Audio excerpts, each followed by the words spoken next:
ಕನ್ನಡ ನಾಡು, ಇದು ಕನ್ನಡಿಗರ ನಾಡಿಮಿಡಿತ.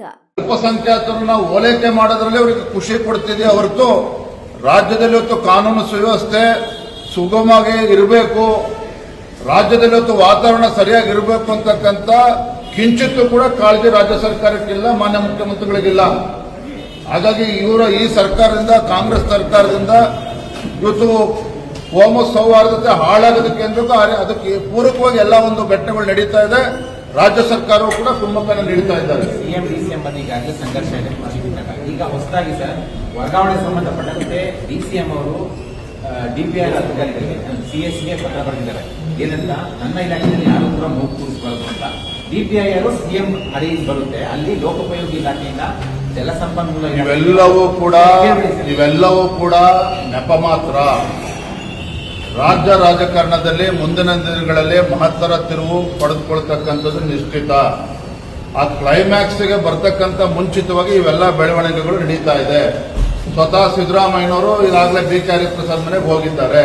ಹಾಗಾಗಿ ನೋಡ್ತಾರೆ ಬರ್ತಕ್ಕಂಥ ದಿನಗಳಲ್ಲಿ ಯಾವ ರೀತಿ ಘಟನೆಗಳು ನಡೀತದೆ.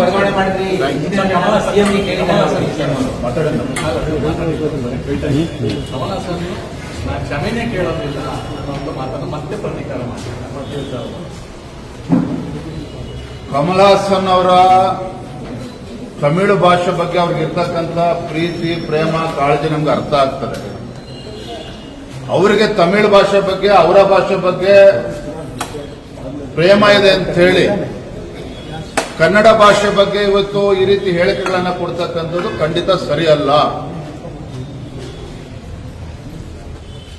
ತಮಿಳು ಭಾಷೆ ಅದರದ್ದೇ ಆದಂಥ ಇತಿಹಾಸ ಇದೆ, ಸಾವಿರಾರು ವರ್ಷಗಳ ಇತಿಹಾಸ ಇದೆ. ಅದೇ ರೀತಿ ಕನ್ನಡ ಭಾಷೆಗೂ ಕೂಡ ಸಾವಿರಾರು ವರ್ಷಗಳ ಒಂದು ಇತಿಹಾಸ ಇರ್ತಕ್ಕಂಥದ್ದು. ಅದನ್ನ ಅರ್ಥ ಮಾಡ್ಕೊಳ್ದೇನೆ ಈ ರೀತಿ ಕಮಲ್ ಹಾಸನ್ ಅವರದ್ದು ಬಹಿರಂಗವಾಗಿ ಈ ರೀತಿ ಹೇಳಿಕೆಗಳನ್ನು ಕೊಡ್ತಕ್ಕಂಥದ್ದು ಕನ್ನಡಿಗರಿಗೆ ನೋವುಂಟಾಗಿದೆ. ಇದರ ನಡುವೆನೂ ಸಹ ಅನೇಕ ಪ್ರತಿಕ್ರಿಯೆಗಳು ಬಂದ ನಂತರದಲ್ಲೂ ಸಹ ನಾ ಕ್ಷಮೆ ಕೇಳೋದಿಲ್ಲ ಅಂತಕ್ಕಂಥದ್ದು ದುರಹಂಕಾರದ ನಡೆ. ಇದಕ್ಕೆ ಯಾವುದಕ್ಕೂ ಕೂಡ ನಾವು ಬೆಂಬಲ ಕೊಡೋದಕ್ಕೆ ಸಾಧ್ಯ ಇಲ್ಲ. ಕಮಲ್ ಹಾಸನ್ ಅವರು ಬಹಳ ಎಚ್ಚರಿಕೆಯನ್ನು ವಹಿಸಬೇಕು. ಅವರೊಬ್ಬರು ಶ್ರೇಷ್ಠ ನಟರು, ಇಡೀ ದೇಶದಲ್ಲಿ ಅವ್ರನ್ನ ಒಂದು ರೆಕಾಗ್ನೇಷನ್ ಇದೆ.